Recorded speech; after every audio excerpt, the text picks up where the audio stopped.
Aujourd'hui, j'ai envie de te sensibiliser sur ce qui se passe sur les réseaux.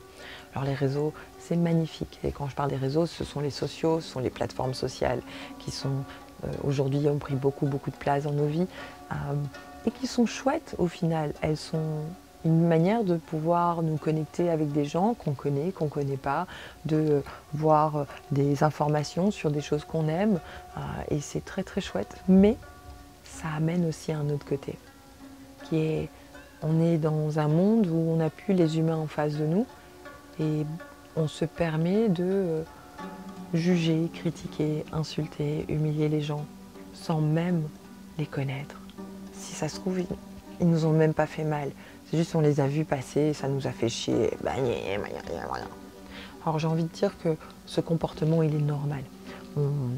Notre cerveau apprend aujourd'hui à travailler très vite et à filtrer l'information très vite parce qu'on est extrêmement sollicité entre tout ce qu'on voit sur les réseaux, tout ce qu'on entend à la télé, à la radio, ce qu'on voit sur internet, les publicités et toutes les autres informations qui peuvent venir de l'extérieur. On est sollicité d'informations. Donc notre cerveau travaille très vite. Quand on défile sur un mural d'une plateforme sociale qui aujourd'hui ont ce qu'on appelle le doom scroll, qui est on peut descendre à l'infini, ça ne va jamais s'arrêter. C'est vraiment impressionnant, d'ailleurs l'inventeur de cela le regrette. Et quand on est en train de faire cet acte de scroller, donc certaines on va aller de droite à gauche, on voit de l'information. Donc notre cerveau a appris très rapidement à aller juger très vite si c'est bon, si c'est pas bon, c'est pas bon, pour que on puisse fonctionner, parce que sinon il serait en surcharge. C'est pas normal pour lui d'avoir autant d'informations.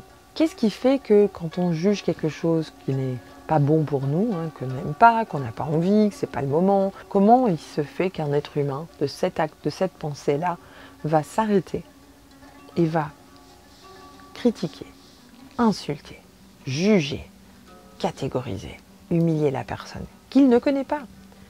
Parce que ma question c'est, est-ce qu'on ferait ça dans la rue?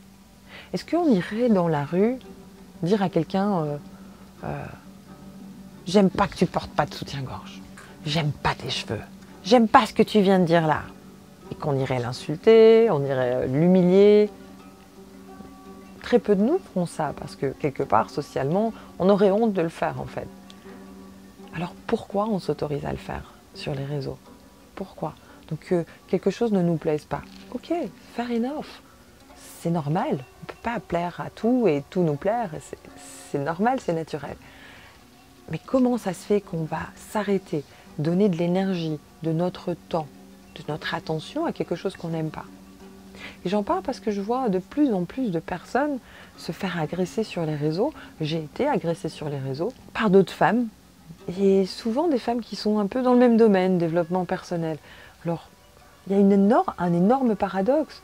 Comment es-tu dans le développement personnel et tu viens ensuite me critiquer, m'humilier, m'insulter? Qu'est-ce qui fait que tu t'arrêtes, que tu me juges? Qu'est-ce que je t'ai fait? Qu'est-ce qui a été réactivé en toi en fait, quand tu as vu quelque chose que j'ai envoyé, posté, publié? Qu'est-ce qui a été réactivé? Et c'est à cet endroit-là que j'ai envie de t'inviter. C'est quand tu vas... Parce que ça arrive à tout le monde, même à moi. Quand je scrolle et que tout d'un coup je vois quelque chose qui m'active, aujourd'hui je me dis, bah oui, je suis activée, il y a ça, je pourrais faire ça, etc. Ou j'aime pas ça, et c'est ça qui me ramène dans ma propre blessure. Mais est-ce qu'on ne pourrait pas se poser un instant et se dire, mais tiens, pourquoi j'aime pas ça? Pourquoi j'ai envie de dire ça à la personne? Et de continuer de faire cette fameuse théorie des pourquoi, des 5 pourquoi, de se poser au moins 5 fois la question pourquoi à soi-même. Pourquoi j'aime pas? Ah, t'aimes pas pour ça, mais pourquoi? Ah, parce que, pourquoi? Et de se demander à soi-même, consciemment, mais pourquoi tu voudrais faire cela à la personne? Parce que finalement, quand on va creuser un petit peu, on va se rendre compte que la personne a juste provoqué quelque chose chez nous, inconsciemment. Elle a activé une de nos blessures. Peut-être qu'elle est visible et que, peut-être, je reprends l'exemple du soutien-gorge, peut-être que nous, on est mal à l'aise dans notre corps et ne pas avoir de soutien-gorge nous met mal à l'aise. que finalement, quand on va décortiquer, c'est parce qu'on n'est pas bien dans notre corps, parce que dans notre enfance, on nous a obligés à protéger notre corps de femme, qui est un corps péché. Il ne faut pas le montrer, c'est pas beau. Qu'on nous a inculqué tout cela, et que finalement, au lieu de critiquer une femme qu'elle ne porte pas de soutien, ben on pourrait avoir la magnifique opportunité de retourner dans notre enfance et de dire à notre enfant intérieur que ton corps il est magnifique, que tu peux toi aussi ne pas porter de soutien-gorge dans la rue. Parce que finalement, c'est ça que nous font les réseaux aujourd'hui.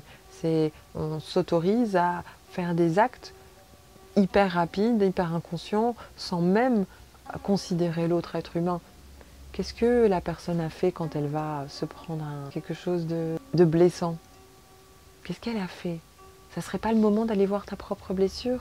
D'aller voyager un petit peu, de te demander pourquoi, et peut-être trouver une pépite pour toi, qui te permettrait d'arriver à un endroit où tu es plus épanoui, parce que je pars du principe qu'une personne qui fait ça, qui va s'arrêter pour critiquer, juger, insulter, humilier, dans sa vie, je suis désolée, mais ma vision, c'est que tu n'es vraiment pas heureux, tu n'es pas heureuse, tu n'es pas épanouie, tu es en souffrance de faire cela. Comment on va donner de l'énergie et du temps à quelque chose qu'on n'aime pas? Comment on va faire ça? Quel est le but? Qu'est-ce qu'on gagne? Qu'est-ce que tu gagnes quand tu fais ça? Rien. Tu te crées de la souffrance. Parce que des deux l'une, où la personne te répond et ça escalade et vous engueulez, donc ça génère plus d'énergie, plus de souffrance, plus de temps. Ou bien la personne ne te répond pas et ton truc il est ignoré. Ça veut dire que ta souffrance, ta blessure, ton enfant intérieur est ignoré à cet endroit-là. Et je suis désolée de t'apprendre que c'est ce que je fais. Avant, au début, j'essayais, je me dis tiens, je vais raisonner, je vais parler avec la personne, on va se comprendre. Bah non, j'avais des personnes qui étaient dans leur opinion et impossible de transmettre quoi que ce soit. Et du coup, je rentrais dans ma blessure et j'arrivais à les bloquer. Et aujourd'hui, si j'ai des commentaires négatifs, des trucs comme ça, je ne perds plus mon temps. J'ignore. Je supprime le message et voilà. Si c'est vraiment très offensant, je le signale à la plateforme. Je le signale parce que je sais que si tu as plusieurs signalements, ils vont te fermer ton compte un jour. Ils vont aller voir, surtout en fonction des propos. Et je ne perds plus de mon temps. Donc moi, personnellement, si on me fait ça, j'ignore la personne. Pourquoi? Parce que je sens qu'à ce moment-là, elle est tellement dans sa blessure que c'est juste plus possible de communiquer et que quoi que je lui dise, ça n'ira pas, ça ne sera jamais bien. Alors pourquoi je vais perdre mon temps avec quelqu'un qui ne veut pas être aidé et qui ne va pas bien? Parce que mon temps, je préfère donner aux personnes qui veulent être aidées, qui ne vont pas bien et qui veulent être aidées.